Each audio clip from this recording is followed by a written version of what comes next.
You're listening to Snyder Associates webinar series, a civil engineering, planning, and design firm focused on thinking beyond engineering to improve quality of life within the communities we serve. This episode's host is Patrick Williams. My name is Patrick Williams. I am a civil engineer at Snyder Associates in Cedar Rapids. During my time at Snyder Associates, I've worked on a lot of different projects from wastewater treatment plants, water treatment plants, large diameter sanitary sewers, and water main distribution systems. One of the more interesting aspects of my job has been helping operators with their biosolids management reports they have to submit every year. The purpose of my presentation today is to hopefully get everybody a little bit more familiar with some of the regulations with biosolids and land application. So helping out with operators in the report, I noticed that a lot of people didn't have the full view of what all the laws and regulations were with biosolids and land application. So the purpose of this report is to help everybody get more familiar with those. So biosolids are essentially human waste that we repurpose to help plants grow. It's a fertilizer. They come from wastewater treatment plants. When wastewater enters a wastewater treatment plant, it is processed. And through those processes, there's a lot of different types. Solids are generated, and we can repurpose those. It's called sewage, sludge, or biosolids. We can repurpose that in many different ways. So I want to go into a little bit of the history of why biosolids are heavily regulated. In 1973, the EPA established the Clean Water Act. The Clean Water Act established the basic structure for regulating pollutant discharges into the waters of the United States. From there, in 1988, the Ocean Dumping Ban Act was established, and that banned all wastewater disposal of biosolids into the ocean. So after this point, you can no longer dump your biosolids into the ocean, and you could either land apply it or landfill the biosolids. In 1993, they amended the Clean Water Act and established Section 405, permits for sludge management, and that set the groundwork for regulating sewage sludge. And soon after that, the Part 503 rule, which is the standards use of disposal of sewage sludge, and that's basically the entire federal law of how sewage sludge has to be regulated. If you do manage sewage sludge at your wastewater plant, I highly recommend familiarizing yourself with this rule because it's very important to know what you can and cannot do. So in 2016, they recorded 7.1 million dry tons of sewage sludge being used or disposed of annually in the United States alone, and 47% of that was land applied. And then just a few years ago, right when I started my career as a civil engineer, they established the NET NPDES eReporting tool. I know everybody's not a fan of that. They're used to the paper copies, but when I started, that's all I was familiar with. So I've helped operators work through the NET NPDES eReporting tool and help them submit their reports correctly. After the second year it was established, 96.5% of all biosolids report were submitted electronically. Disposal options. The three main disposal options for sewage sludge are land application, landfilling, and incineration. I'm going to go through all three, but primarily I'm going to talk about the land application of biosolids, but I just want everyone to be familiar that there are other options available to dispose of your sewage sludge. So the first method for disposal of sewage sludge I'm going to talk about is incineration. Incineration is basically flaming up your biosolids and turning them into ash. It takes place in two steps. First, you need to dry the solids to about 15 to 35% solids, and then you can combust them, which will delete about 65 to 75% of the volume of the sludge, which contains the volatile part of the matter. Since the volume of the ash is significantly lower than the original product, it's very cheap to transport and landfill ash, but you don't have to dispose ash in a landfill. There's also a few other options that you can use. It can be used as a filler in cement and brick manufacturing. Can be used as sub-base material in road construction. It can be used as a daily landfill cover, but you need to pelletize the ash first. And it's also used in athletic facilities such as baseball diamonds, arenas, and racetracks.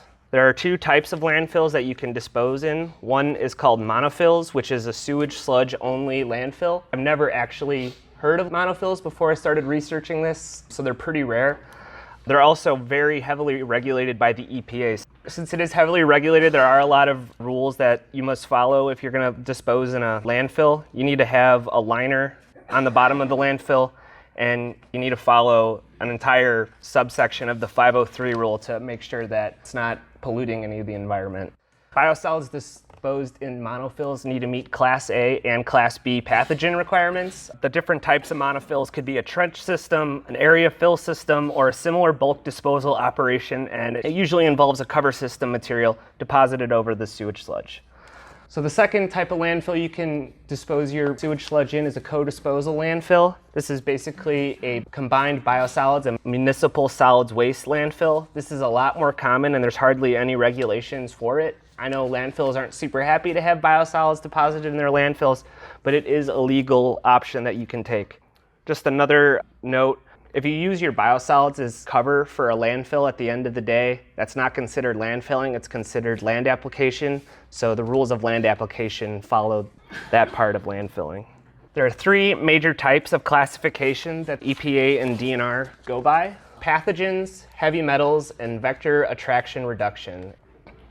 Pathogens are disease-causing microorganisms. There are countless types of microorganisms out there, and it'd be very, very expensive to test for every single one to make sure your biosolid sample didn't have any in them. That's why they test for indicator organisms instead.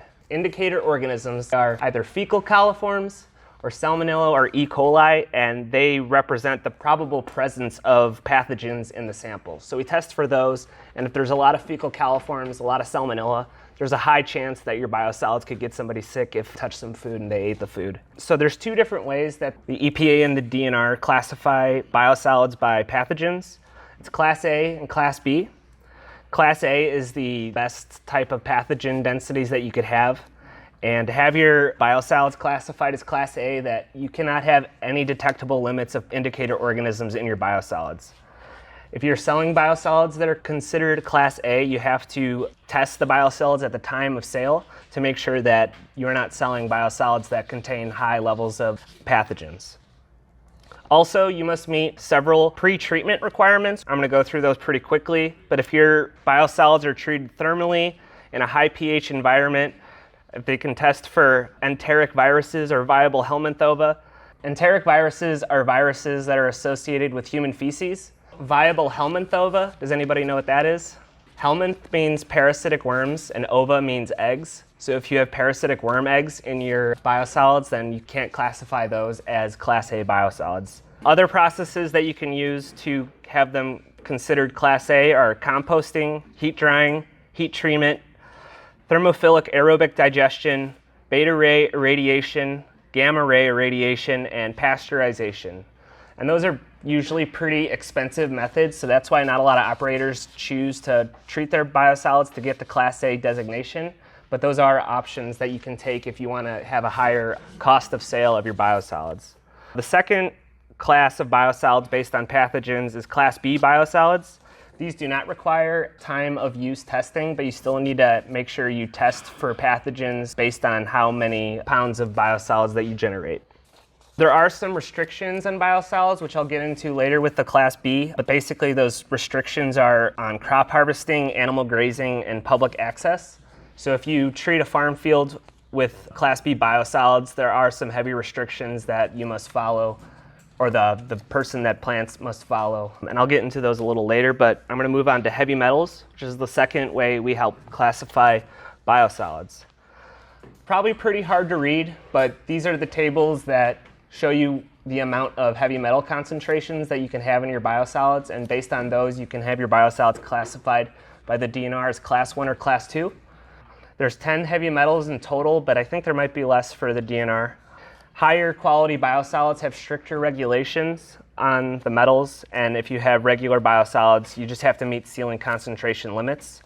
But whether they're high quality or normal quality, you still have to meet the cumulative and annual pollutant loading rates for the biosolids. So you got to make sure that you are taking good records of how much biosolids you're applying to a field and how big the field is, because if you apply more kilograms of metal per acre, EPA finds out, then you could be liable to get into trouble. One of the things I want to highlight in this presentation is record everything that you can, because if you don't have records and 4 years down the line, someone gets sick and they find out that the field someone got sick had heavy metals or pathogens in it, and you can say, well, I did all this testing and I applied according to the law, then you can't be held liable. But if you have no records, you can easily be fined and possibly lose your license to practice wastewater operating. Make sure you test your biosolids the amount of times that you are required to by your permit. The final method we help classify biosolids with is vector attraction reduction. So in an ideal world, all of the biosolids generated would have zero pathogens and nobody would get sick and we could apply them everywhere, but that's not always the case. So to deal with having pathogens going into farm fields, we have to practice vector attraction reduction to make sure that the risk of anybody getting sick from the fields is reduced. So what a vector is, it's an organism such as an insect or an animal that can transmit a disease to a human. So flies, cows, anything that can get their hands on the biosolids and make contact with a human could possibly get somebody sick. That's a vector. There's 12 total ways that you can accomplish vector attraction reduction, but you only need to do one of the 12. The first category is biosolids processing, and there's 9 options, but the second option is physical barriers. And that can be done by injecting biosolids beneath the soil surface or mechanically incorporating by disking or covering the biosolids with dirt after you apply them. So as long as you have one of those physical methods or one of the 9 biosolids processes, you're good to go for vector attraction reduction. Land application of biosolids is pretty important. It's a very environmentally friendly, as long as nobody gets sick, way of fertilizing soil. There's a lot of things that go into land application on the legal side. That's kind of what I want to just make sure everybody's aware of, those legal requirements before you just send your biosolids off without really knowing what the rules you need to follow are. So a quick summary of what I'm going to talk about are the land application uses, the laws associated with it, some disadvantages to land application, how you need to report your land application, some supplemental information you need to provide on your report to the EPA and DNR, and the 5-year plan. So most people probably think of land application as farming and agriculture, but you can also use your biosolids to help with forestry or mine reclamation. I'm not sure the second two are very popular in the state of Iowa, but you can also repurpose your biosolids as a landfill cover as well. So the DNR classifies biosolids as Class 1 or Class 2. And they both have different requirements associated with them. The Class 1 biosolids are the high quality biosolids, and there's a lot less regulations. But you do have to do a time of sale testing, and you need to provide an information sheet, whoever's receiving the sludge, containing the name and address of the sludge generator, a statement that application of the sewage sludge to the land is prohibited, except in accordance with the instruction on the information sheet, and your annual application rate for the sludge. So I'm sure most of you probably don't have Class 1 sludge because the requirements are so strict. So the Class 2 land application requirements are something that everyone should be aware of. Those are all outlined in Chapter 67 of the Iowa Administrative Code, which is probably not the most exciting read, but it is important to know what those requirements are. I do want to highlight a couple of them, and if you're not aware of those, you should try to read that code and understand what they are. So Class 2 land application requirements, you can't apply those to a lawn or a home garden. Cannot apply it to a land affecting a threatened or an endangered species. You cannot apply to soils classified as sand or silt in the top 5 feet of the soil. Can't apply it to land with a slope higher than 9%. You can't apply it within 200 feet of a waterway. The list goes on and on. There's a lot of requirements, and when I was helping out another operator and submitting a report to the EPA, I kept having them come back to me and say, well, you don't have this, you don't have this, you're not meeting this, you can't apply here, you can't apply here. And I realized, okay, this is probably really important for everyone to understand that, if the EPA finds that you're applying to a land that can't be applied to, they can hold you legally liable and either subject you to fines, imprisonment, or loss of your license. So if you are generating sludge, even if you give it to a company to handle all of your waste solids, you're still held liable as a generator. So if they are practicing malpractice with the biosolids, then you are still held liable for what happens to anybody at the end of the day. So just make sure that everything is held on records that can protect you in the future, and make sure that you're following everything to the T. Finally, I wanted to just go over some Class B site restrictions. Class B, as you remember, are the pathogens that can be detected in your biosolids. If you land apply, you have to restrict public access to the land for a year, unless there's a low risk, which can be 30 days.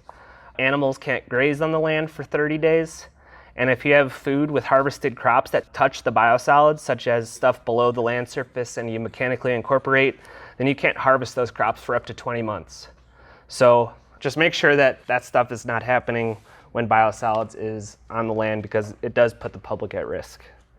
Now I want to move on and talk about a little of the disadvantages. And I feel like I am talking a lot about the disadvantages because there's so many different ways you can get people sick. But just quickly, the disadvantages can be odor. Biosolids don't always have the best odor. There are ways to help mitigate that during treatment. You can pollute water if the land floods and there's biosolids on the ground. You can pollute streams or rivers. So there is that risk. That's why they encourage mechanical incorporation or injection, so the biosolids aren't swept away in a flood or a rain event. And you can also get people sick, and that's one of the things that you can be held liable. If people die and they find out biosolids or did it, then they're going to come back to who applied them, and the operator is the one who's held liable. Reporting and record keeping. So based on the amount of sludge that your facility generates dictates the amount of times you need to monitor for heavy metals and pathogens. If you produce 0 to 325 dry tons of solids, you only have to test once a year. And I think the most popular one is 325 to 1,680 dry tons. You have to test 4 times a year. From there, if you have more than that, it's 6 times per year, and even more than that, it's 12 times per year, once a month. So make sure you're testing your biosolids the required amount of times, just to make sure you have as much records as possible. Reporting. This has to do with the EPA report that you're required to submit every year if you land apply. The big thing that I kind of touched on before, but the statement that you have to sign every time you submit a report is, I'm going to read it. I certify under the penalty of law that the class of sludge that I'm applying, the requirements have been met. I'm aware that there are significant penalties for false certification, including the possibility of fine and imprisonment. If you have somebody prepare your biosolids report, as I've prepared for other people, or you have a company that can fill out your report for you, at the end of the day, the operator is still the one that needs to sign the report. And that's why it's very important to review the entire report and make sure everything that is on the report is as accurate as possible, because that statement is something that could get you in a lot of trouble in the future. Other things you need to report along with just that very scary statement. You need to describe how you're reducing pathogens at your plant. You got to describe how your vector attraction reduction methods are being met. If you're land applying to farms, you got to say exactly where those farms are, how much land, how much sludge is being applied. So there's a lot of stuff that you really need to, make sure you have good records for. And the NPDES eReporting tool is the electronic tool that everyone's pretty much required to use these days to report their biosolids. I know they have about a 3-hour tutorial video that you can watch to figure out how it works, or they have a guide. But if anybody has issues with that, there are people out there, such as engineers or companies, that can help you get through the technical stuff just so you can fill out the report as you need it to. The report is due, I believe, February 19th of every year. So just make sure you don't miss that date, or someone's going to call you. And if you're not doing everything above grade, that puts you liable to more notice. Something else you need to provide, and I kind of touched on this, is supplemental information. That includes field maps, records of your application, how much loading of metals you are doing, and how you're actually applying it. If you're using any mechanical or incorporation or injection, just describe as much as you can, because that's going to help you out in the long run. There is another thing that you need to have at your plant, and that's your 5-year plan for land application. This is something that everyone that applies biosolids for land application needs to have. I worked with a wastewater treatment plant. The EPA did an audit on them, and they didn't have their 5-year plan, and they definitely started asking a lot more questions after that. So if you just have it stuck on a shelf somewhere and you update it annually, have an engineer or somebody do that for you, you should be good. Some of the requirements, though, for your 5-year plan, you need to have an outline of your sewage sludge sampling techniques and procedures. So that's when you send it to the lab. Just got to let them know that every quarter I'm sending it to the lab, and this is what they're testing for. It's pretty easy. You need to determine which lands you're planning to apply to in the future. Just saying that these lands all follow within, Iowa and federal code. You need to identify any methods of treatment that you have. You need to identify the names and the owners, the lands that you're applying to, the operators that are going to be working with the biosolids, an overall schedule of when you're planning to land apply, the types and capacities of the equipment required. It's all spelled out pretty good in the Iowa Biosolids Land Application Field Guide. It's available online. It's the 2011 edition. It's about 20 pages. It's pretty small, but it goes through everything your checklist needs to have. As long as you meet everything on the checklist, it's a very important resource to have. I wanted to go through different dewatering technologies. And the reason I want to go through dewatering is because it's an economical benefit to dewater your sewage sludge when you land apply. Not only because it reduces the volume of biosolids, which saves on money and storage and transportation, but it also creates a material that lets you compost, and it has a better material and better quality for the soil. So it's pretty good to dewater your sludge.